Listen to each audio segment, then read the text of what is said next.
باتیں نہ کریں، یہ آپ تک پہنچی جائے گی، آپ میری بات سنتے رہیں، یہ آپ کی امانت ہے، آپ کا حق ہے، آپ کے لیے آئی ہے اور آپ کو ملے گی۔ ہاتھ اوپر نہ اٹھائیں، ہر ایک کو ملتی جائے گی، پہنچتی جائے گی۔ آواز نہیں آئے، کوئی شخص محروم نہیں رہے گا انشاءاللہ۔ سب تب سامنے سے ہٹ جاؤ بھائی، ایک سائڈ پر ہو کر بانٹو۔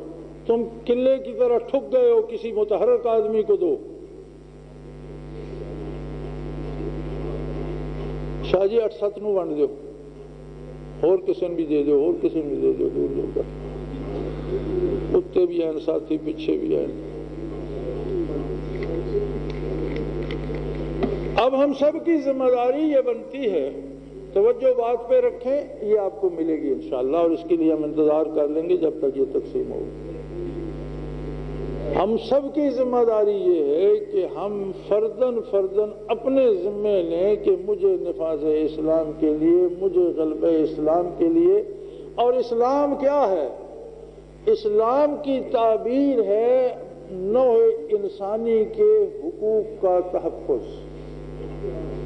ہر بندے کو جان مال آبرو کا تحفظ ملے، ہر بندے کو رزق کے وسائل ملیں، اللہ کے ہر بندے کو بچوں کی تعلیم کے وسائل ملے، اللہ کے ہر بندے کو جو پاکستان کا شہری ہے اسے دولت پاکستان سے علاج معالجے کی سہولتیں ملیں۔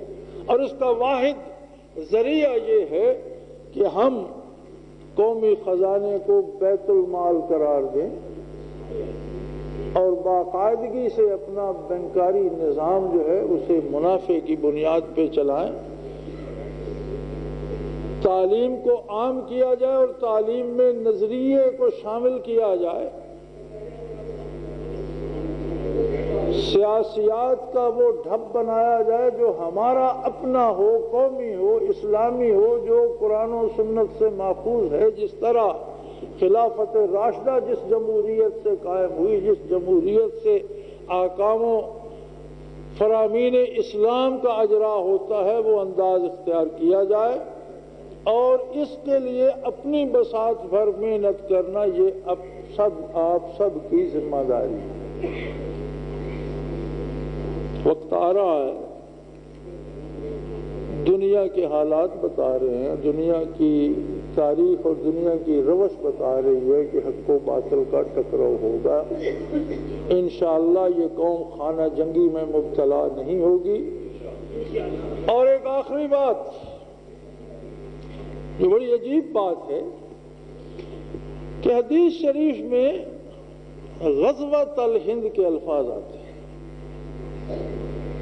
یہ بھی بڑی عجیب بات ہے۔ جب یہ حدیث میں نے پیش فرمائی تھی تو بڑی اس پہ تنقید ہوئی، اور اب میں اکثر دیکھتا ہوں کہ اکثر علماء کرام الحمدللہ اپنی تسلی ہو جانے کے بعد اب اس کا حوالہ دیتے ہیں، اور اکثر علماء کی تقاریر میں اور بے شمار رسالوں میں اور بے شمار تحریروں میں اب میں یہ دیکھتا ہوں اور مجھے خوشی ہوتی ہے الحمدللہ۔ ایک اس میں عجیب بات یہ ہے کہ عہد نبوی میں جو جہاد ہوا، کم و بیش 84 یا 82 کے لگ بھگ وہ جہاد ہیں جو حضور علیہ السلام کی 10 سالہ دنوی حیات مبارکہ اور حیات مدنی میں وقوع پذیر ہوئے۔ ان جہادوں میں جن میں حضور بنفس نفیس تشریف لے گئے اسے غزوہ کہتے ہیں، یہ اصطلاحی نام ہے اس کا۔ اور جن جہادوں میں کمانڈ تو حضور کی تھی لیکن بنفس نفیس تشریف نہ لے جا سکے، اپنے کسی خادم کو، اپنے کسی مقرب کو اپنا قائم مقام بنا کر جہاد پر روانہ فرما دیا، اسے سریہ کہتے ہیں۔ یعنی انہیں کہتے ہیں غزوات و سرایا، غزوے اور سریے۔ غزوہ وہ مقابلہ ہے جس میں نبی کریم بنفس نفیس شریک ہوئے، اور سریہ وہ جہاد ہے جس میں حضور نے کسی میں ابو بکر صدیق کو، کسی میں حضرت عمر کو، کسی میں دوسرے صحابہ کبار صحابہ کو، کسی میں حضرت علی کرم اللہ وجہ الکریم کو اپنی جگہ اپنا قائم مقام اور لشکر کا کماندار بنا کر کے اسے سریہ کیا۔ یہ جو صدیوں بعد ہندوستان میں مارکا بپا ہوگا، اسے حضور نے غزوۃ الہند فرمایا۔ یہ تو سریہ کہلانے کا بھی مستحق نہیں تھا، اس لیے کہ اس میں حضور کا مقرر کردہ تو کوئی بندہ نہیں ہے، نہ وہ عہد ہے۔ خیر القرون کے لوگ تھے، روئے زمین کے بہترین انسان تھے، نسل آدمیت کا سرتاج تھے وہ لوگ، نوع انسانی کا فخر اور سرمایہ تھے وہ لوگ، اور پھر انہیں حضور امیر مقرر کرتے تھے تو وہ سریہ بنتا۔ تو یہ جہاد تو سریہ بھی اگر ہم اس طرح دیکھیں تو یہ سریہ بھی نہیں کہلانے کا مستحق، لیکن نبی علیہ الصلوۃ والسلام اسے نواز رہے ہیں غزوہ کا نام دے کر، غزوۃ الہند۔ اگر اس کی تشریح کوئی بھی صوفی کرے گا تو یہ کہے گا کہ اس میں حضور کی توجہ اتنی شامل ہے جیسے بنفس نفیس شریک ہوتے تھے۔ اسے غزوہ کہنے سے مراد یہ ہے کہ دنیا کا کفر اگر یکسو ہو گیا ہے تو مسلمانوں کے نبی نے بھی مسلمانوں کو بھلا نہیں دیا۔ آپ کی برکات، آپ کی توجہات، آپ کی دعا اور آپ کے قلب کے انوارات مبارکہ اس جہاد کو اس طرح نصیب ہوں گے جس طرح اس جہاد کو نصیب ہوتے تھے جس میں حضور بنفس نفیس موجود ہوتے تھے۔ تو اس میں تو عالم یہ تھا کہ احد میں جہاد ہو رہا، ایک صحابی کو یہاں تلوار لگی اور یہ آنکھ کے پیچھے سے یہاں تک نکل گئی، ہڈی ساری کٹ گئی، یہاں کا تھوڑا سا گوشت بچا اور وہ آنکھ یہاں آ گئی۔ تو اس طرح ہاتھ پر رکھ کر وہ حضور کی خدمت عالیہ میں لے جائے گئے۔ آپ نے اس طرح دیکھا، دست مبارک وہ آنکھ رکھے اور اس طرح چسپاں کر کے فرمایا جاؤ لڑو۔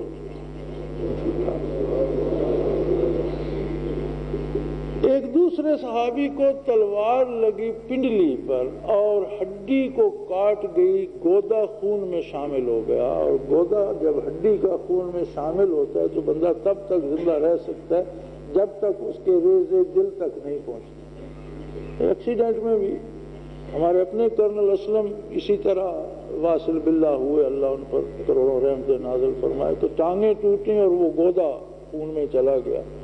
چوٹ ٹانگوں پہ آئی تھی لیکن وہ جانبر نہ ہو سکے۔ تو انہیں اٹھا کر حضور کے سامنے لایا گیا، تو انہوں نے کہا مجھے اس طرح رکھو کہ میرا رخسار حضور کے قدم مبارک پر آ جائے۔ اور آپ نے پوچھا یہ نہیں کہا کہ اس کی آنکھ جوڑ دیے میری ٹانگ جوڑ دے، فرمایا عرض کیا رسول اللہ اگر میری جان یہاں نکل جائے تو کیا میں شہید ہوں؟ فرمایا بے شک۔ انہوں نے کہا میرا رخسار حضور کے پائے مبارک پر رکھ دو اور جان جانی آفرین کے سپرد کی۔ جسے زندگی مل گئی مانگا نہیں کرتے تھے، موت مانگا کرتے تھے۔ اور محبت اور ضرورت میں ایک فرق ہے، ہم ضرورتوں کو محبت کہتے ہیں۔ جب کسی سے کچھ ملنے کی توقع ہوتی ہے تو وہ ضرورت ہوتی ہے، وہ محبت نہیں ہوتی۔ اس کے ساتھ ہم بہت رہتے ہیں، بڑے اٹیچ رہتے ہیں، چمٹے رہتے ہیں، لیکن وہ ضرورت ہوتی ہے، محبت نہیں ہوتی۔ اور جب محبت ہوتی ہے تو پھر کچھ جو پاس ہے وہ وہاں قربان کرنے کو دل چاہتا ہے۔ جب جان دینے کو دل چاہے، جب اپنے پاس جو وسائل ہیں وہ دینے کو دل چاہے، جب جو اپنے پاس ہے وہ لٹانے کو دل چاہے، تو اس جذبے کو محبت کہتے ہیں، ضرورتوں کو محبت نہیں کہتے۔ اور وہ لوگ اللہ کے نبی سے محبت کرتے تھے، زندگی نہیں مانگی۔ فرمایا اگر میری زندگی آپ کے پائے مبارک پر نچھاور ہو جائے میں اپنی منزل پا گیا، میرے پاس یہی کچھ ہے، میں نے دے دیا۔ اور انہوں نے اس طرح دیا۔ علامہ ابن کثیر رحمۃ اللہ تعالی علیہ نے، اور تفسیر ابن کثیر کو علماء فرماتے ہیں یہ حدیث کی کتاب ہے قرآن کی تفسیر، لیکن ایک ایک آیہ کریمہ پہ متعلقہ حدیثیں انہوں نے صفوں کے صفحے جمع کر دیے۔ علماء فرماتے ہیں یہ وہ تفسیر ہے جو حدیث کی کتاب ہے۔ اس میں ایک حدیث انہوں نے نقل فرمائی کہ حضور علیہ الصلوۃ والسلام نے فرمایا جب قیامت قائم ہوگی، لوگ اٹھیں گے اور جس حال میں دنیا سے اٹھائے گئے تھے اسی میں اٹھیں گے، تو کچھ لوگ صحابہ کبار میں سے وہ اٹھیں گے جو غزوات میں شہید ہوئے، ان کے سینے شک ہوں گے، خون از سر نو جاری ہوگا، جسم کے ٹکڑے ٹکڑے ہوں گے، تلواریں ہاتھ میں ہوں گی، زرہ پہنی ہوگی، ڈھال اٹھائی ہوگی، تیر کمان کمر پہ لادی ہے، مسلح ہیں اور شمشیر بکف ہیں، اور اٹھ کر ادھر ادھر دیکھتے ہیں۔ ازلفت الجنت غیر بعید، قرآن کہتا ہے جنت بھی دور نہیں ہوگی، قریب سجی سجائی دھڑی ہوگی، تو وہ چل پڑیں گے اور تلوار کے دستے سے جنت کا دروازہ کھٹکھٹا۔ تو رضوان کہے گا کہ حضور آپ ہی کا گھر ہے، لیکن قبر سے زمین کے سینے سے اٹھ کر یہاں آنے کی اجازت نہیں ہے، قبر سے اٹھ کر تو میزان کو سب جا رہے ہیں، آپ بھی تشریف لے جائیے، اپنا حساب کتاب سے فارغ ہو کر ضرور تشریف لائیے۔ حضور فرماتے ہیں وہ وہاں کھڑے ہو جائیں۔ اب یہ حدیث کے الفاظ ہیں جن کا میں مفہوم عرض کر رہا ہوں۔ وہ کہیں گے بار الہ ہم گمراہ تھے، تو نے سب سے بڑا انعام یہ کیا کہ ہمیں اپنا نبی بھیج کر ہمیں ہدایت دی، ہم خطا کار تھے، ہمیں صحابی کی عظمت عطا کر، ہم بے نشان لوگ تھے، تو نے دنیا میں ہمیں اپنی دلیل اور اپنے نبی کی صداقت کی دلیل بنا، تو نے ہمیں جوانیاں دی، تو نے ہمیں اولادیں دی، تو نے ہمیں گھر دیے، تو نے ہمیں صحت دی، عزت دی، بار الہ یہ تیرا احسان، یہ بھی تیرا احسان کہ ہم نے وہ عزت بھی تیرے نام پہ لٹائی، وہ گھر بھی تیرے نام پہ قربان کیے، بیٹے تیرے نام پہ ذبح کروا دیے، سینہ بچتا تھا دیکھ لے اس پہ کتنے گھاؤ کھائے۔ اللہ ہمارے پاس بچا کیا تھا جس کا یہ فرشتہ حساب مانگ رہا ہے؟ کون سی نعمت تھی جسے ہم نے بچا کے رکھ لیا اور اس کا حساب یہ رضوان مانگتا ہے؟ تو حضور فرماتے ہیں رضوان کو حکم ہوگا کہ ان لوگوں کو مت روک، یہ ان کی مرضی کس دروازے سے جنت میں داخل ہوتے ہیں اور جنت کے کس مکان کو پسند کرتے ہیں، کس درجے میں قیام کرتے ہیں، یہ ان کی مرضی، یہ وہ لوگ نہیں ہیں جو حساب کو جائیں گے، حساب کے لیے ان کے پاس کچھ نہیں بچا۔ ان لوگوں کے بارے آپ نے فرمایا تھا کہ بلا حساب جنت میں جائیں گے، اور پھر فاتح قسطنطنیہ، مجاہدین غزوۃ الہند، اور وہ مجاہد جو عیسیٰ علیہ السلام کے ہم رکاب جہاد کریں گے، فرمایا یہ اعزاز ان کا ہوگا۔ میری آرزو بھی ہے، میری دعا بھی ہے، اللہ ہماری خطائیں معاف کر دے، ہمیں یہ جرأت رندانہ نصیب کرے، ہم خطا کاروں سے دین کی یہ خدمت لے۔ اللہ اس ملک کو ہمیشہ قائم رکھے، آباد رکھے، اس پر حق و انصاف کی حکومت قائم فرمائے، اور غزوۃ الہند کی تیاری کے لیے اس طرح جت جاؤ کہ حکومت کو حکم، یہ سب مسلمان ہیں، ہمیں آپس میں نہیں لڑنا، ہم خانہ جنگی نہیں چاہتے، ہم خانہ جنگی سے بچنا چاہتے ہیں، ہم مسلمانوں کی طاقت باطل اور کفر کے مقابلے کے لیے جمع کرنا چاہتے ہیں، اور حکومت سے ہماری فقط یہ گزارش ہے کہ خدا کے لیے مسلمانوں اور اسلام کے درمیان دیوار مت کرو، مسلمانوں کو اسلام عطا کر دو، اسلام سے ملا دو، ان کا معاشی نظام اسلامائز کرو، ان کا تعلیمی نظام اسلامی ہو، ان کا عدالتی نظام اسلامی ہو، اور ان کا سیاسی نظام اسلامی کر دو۔ حکومت تم ہی کرتے رہو، اللہ تمہیں ہدایت بھی دے، ترقی بھی دے، قوت بھی دے۔ ہم اس ملک کے، اس زمین کے اور حضور کے ارشاد کے ان مجاہدین کے گرد پا ہیں، ہم جان دینا چاہتے ہیں، آپ سے لینا کچھ نہیں چاہتے، ہم محبت کے اسیر ہیں، ہم وہ لوگ ہیں جنہوں نے محبت کی ہے اور اللہ سے کی ہے، اللہ کے رسول سے کی ہے، جس پر ہم نے دنیا کی محبتیں قربان کی ہیں، جوانی کی راتیں الحمدللہ نچھاور کی ہیں، زندگی کی بہاریں لٹائی ہیں، اب جان بچی ہے، یہ ابھی تک ہمارے پاس ہے، ہماری صرف اتنی آرزو ہے کہ یہ بھی اسی راہ میں لٹ جائے، ہمیں کسی سے کچھ نہیں لینا،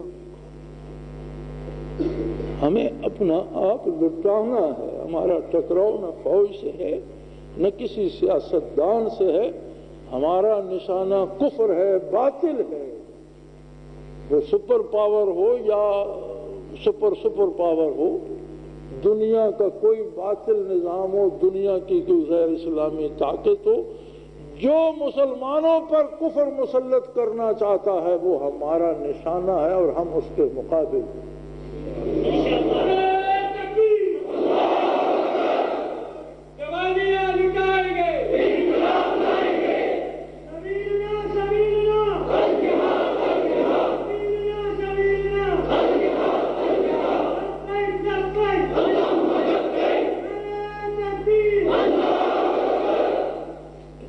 کیسر کا اور وارثان کیسر کسریٰ کا، وارثان سلطنت کسریٰ کا آخری اور بڑا مارکا تھا، اور رستم ان کا بہت بڑا عظیم جرنیل تھا جسے یزدگرد نے جو اس وقت کسریٰ کا جانشین تھا آخر میں میدان میں اتارا۔ دوسری طرف حضرت خالد رضی اللہ تعالی عنہ تھے، رستم میں میدان میں پہنچ کر چٹھی لکھی، اپنا قاصد بھیجا مسلمان سالار کو، حضرت خالد رضی اللہ عنہ کو، اور انہیں لکھا کہ ہماری یہ بقا کی جنگ ہے اور میں وہ عظیم جرنیل ہوں جس کی بادشاہ بھی آج تک حفاظت کرتے رہے، اور میرے ساتھ اتنے لاکھ سپاہی ہیں اور یہ زنجیروں میں پروئے ہوئے اور لوہے میں ڈھانپے ہوئے ہیں، تم ان کا مقابلہ نہیں کر سکو گے، اور بغیر لڑے اگر کوئی تمہاری شرط ہے تو ہمیں بتا دو اور واپس چلے جاؤ۔ انہوں نے جواب میں لکھا کہ ہماری شرائط تم نے سن لی ہیں، جو ہم ہر جنگ سے پہلے پیغام دیتے ہیں کہ اللہ کو مان لو، اللہ کا دین نافذ کرنا تمہاری ذمہ داری، ہم اپنے گھر چلے جائیں۔ اسلام قبول نہیں کرتے تو ملک تمہارا، لوگ تمہارے، لیکن نظام اسلام کا ہوگا اور تم سب جزیہ دو گے، عدالتی نظام اسلامی ہوگا، معاشی تماشا دیکھ لو۔ اس عید کی سپر پاورز کو کہا جا رہا ہے کہ نظام اسلامی اپناؤ، تمہاری حفاظت کے بھی ہم ذمہ دار ہیں، تم صرف جزیہ دے کر بری ہو جاؤ کہ تمہارا دفاع بھی ہم کریں گے۔ یہ بھی نہیں منظور تو میدان میں آ کے فیصلہ کرو۔ ہماری شرائط تو تمہیں پتہ ہے۔ اب جو بات تم نے کہی ہے اس کا جواب یہ ہے کہ تمہارے سپاہی سے لے کر افسر تک رات بھر شراب پیتے اور غل مچاتے ہیں، جبکہ انما قوم، میرے ساتھ وہ لوگ ہیں جو موت کو اس طرح ڈھونڈ رہے ہیں جس طرح تیرے سپاہی شراب تلاش کرتے ہیں۔ میرے ساتھ وہ لوگ ہیں جو موت کی تلاش میں اتنے بے قرار ہیں جس طرح تیری سپاہ شراب کے لیے بے قرار ہوتی ہے اور لڑتی ہے اور بھاگ بھاگ کر ڈھونڈتی ہے کوئی بوتل مل جائے، یہ اس طرح سے بھاگ بھاگ کر موت تلاش کرتے ہیں۔ یہ مقابلہ ہوگا اور ہم سب کو مر جانا منظور ہے کہ ہم موت ہی کی متلاشی ہیں، اور جب مقابلہ ہوگا تو تجھے پتہ چل جائے گا کہ زندہ وہی رہتے ہیں جو مرنے کی تیاری کر لیتے ہیں۔ زندہ رہنے کی آرزو سب کو جینا مرنے کے ساتھ ہے، لیکن زندہ وہ قومیں رہ سکتی ہیں۔ دشتے کرب و بلا میں رہتا ہوں، دشتے کرب و بلا میں رہتا ہوں، دل میں میرے فرات ہے، لیکن قافلے میں حسین ہو کوئی، قافلے میں حسین ہو کوئی، سر کٹانے کی بات ہے، لیکن زندہ رہنے کی آرزو سب کو جینا مرنے کے ساتھ ہے، لیکن برسرے دار بھی وہی قصہ، برسرے دار بھی وہی باتیں، برسرے دار بھی وہی قصہ، جذب و مستی کی بات ہے، لیکن جب محبت کے جذبے عقل پر غالب آ جائے، حالت جذب نصیب ہو جائے، عقل کی مصلحتیں درمیان میں دیوار نہ بن سکیں، تو پھر در دریچہ اور دار ایک سے ہو جاتے، کوئی فرق نہیں پڑتا۔ تخت اور تختہ مردان حر کی جگہ اللہ کے آزاد بندوں کے مقام ہیں۔ دعا کرو، سب ساتھیوں کو مل گئے؟ ہاں، جو رہ گئے انہیں بھی دو بھائی۔ ہاں، کتنے رہ گئے؟ اچھا، دو، اس کے دو بنا لو، اس کے دو بنا لو، تو اس کے درمیان سے چاقو سے کاٹ کر ان کے دو دو بنا لو، اور بیٹھے رہیں ملے گا، جب تک آپ کو ملتا نہیں بیٹھے، اس کے دو دو بنا لو، 3 حصے کر لو، پھر بھی بچ جائے تو ایک ٹکڑا میرے پاس اور ہے، اسے بھی بانٹیں گے، بچ گیا تو بعد میں آنے والوں کو کام آئے گا، نہیں تو اپنے اپنے نصیب کی بات ہے، جس کے حصے میں وہ آ جاتا ہے۔ یہ بڑے کرم کے ہیں فیصلے، یہ بڑے نصیب کی بات ہے۔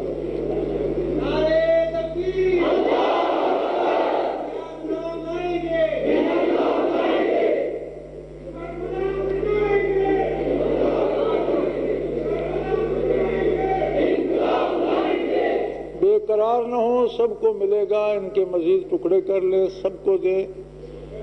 پھر بھی کچھ لوگ رہ جاتے ہیں، پیچھے برآمدے میں بھی کوئی ساتھی چلا جائے، اس میں سے ایک ایک تار نکال کے دیتا رہے، یہ کافی بڑا ہے۔ پیچھے برآمدے میں چلے جائیں نا، بات اس کے 2-3 حصے بنا لیں اور بھی 1-2 لڑکوں کو دے دیں، لیکن جو بچ جائے وہ مجھے دیجیے گا، نہ بچے تو کوئی بات نہیں، تقسیم کر دیں۔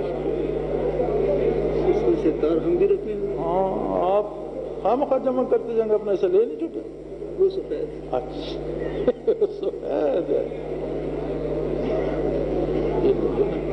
3-4 کو دے دیجیے۔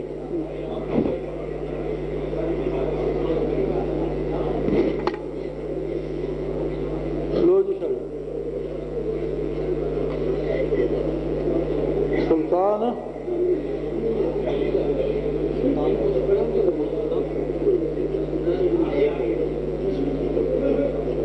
لو بھائی تمہارے سٹار بڑھ گئے،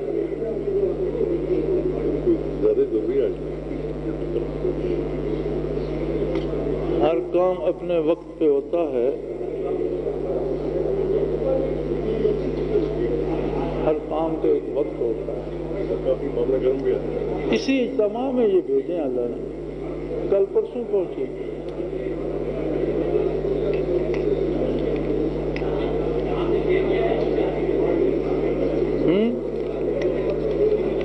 کل کو نہیں بچہ تو لیا کرنا صاحب کو، قاری صاحب کو لے لو، قاری صاحب کو تارا دینا میں نہیں، تھلے نہیں جانا، یہ اتنا سارا دیا رہا، ران دو نا۔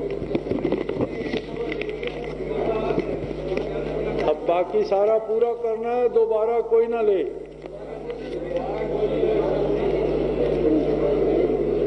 افضل قدیر رکھ لے، رکھ لے، کوئی تار باقی ہم بھی چکٹ کے لیے، ایک ایک تار سب لے لیجئے، ایثار کیجئے، سب کو دیجئے، دوسروں کو بھی دیجئے۔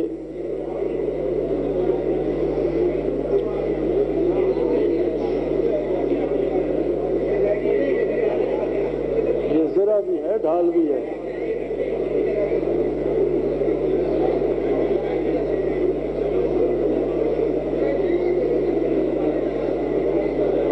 سے بیٹھے رہے، آواز نہیں آئے، بانٹنے والے پیچھے تک جائیں اور چھوٹی چھوٹی تاریں کر کے دیں۔ ہاں، جن کے پاس بڑا ٹکڑا ہے اس کے 2 بنا لیں، اور ہر ساتھی کو چھوٹی بڑی تار ملنی چاہیے۔ یہ عالم بالا میں بھی کچھ غریب ہیں، ایک تقسیم کرنے والوں میں ایک ساتھی اوپر چلا جائے، یہ عالم بالا والوں کو مت بھولو۔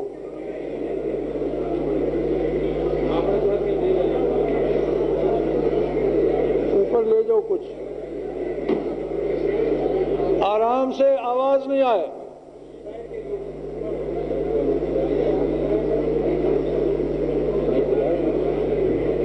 ہٹا لو کافی۔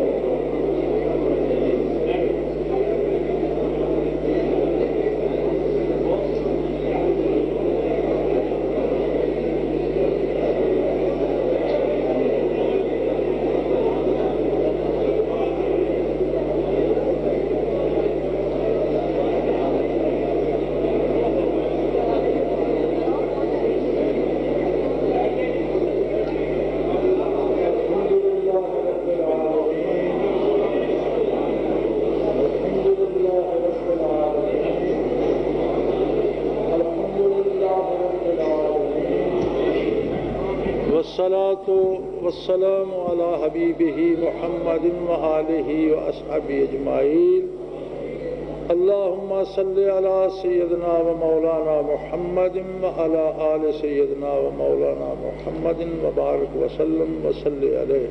یہ تقسیم کرنے والے ساتھی اپنا کام جاری رکھیں، دعا کے لیے کھڑے نہیں ہو جائیں، دعا کے اندر اندر آپ نے یہ کام ختم کرنا ہے۔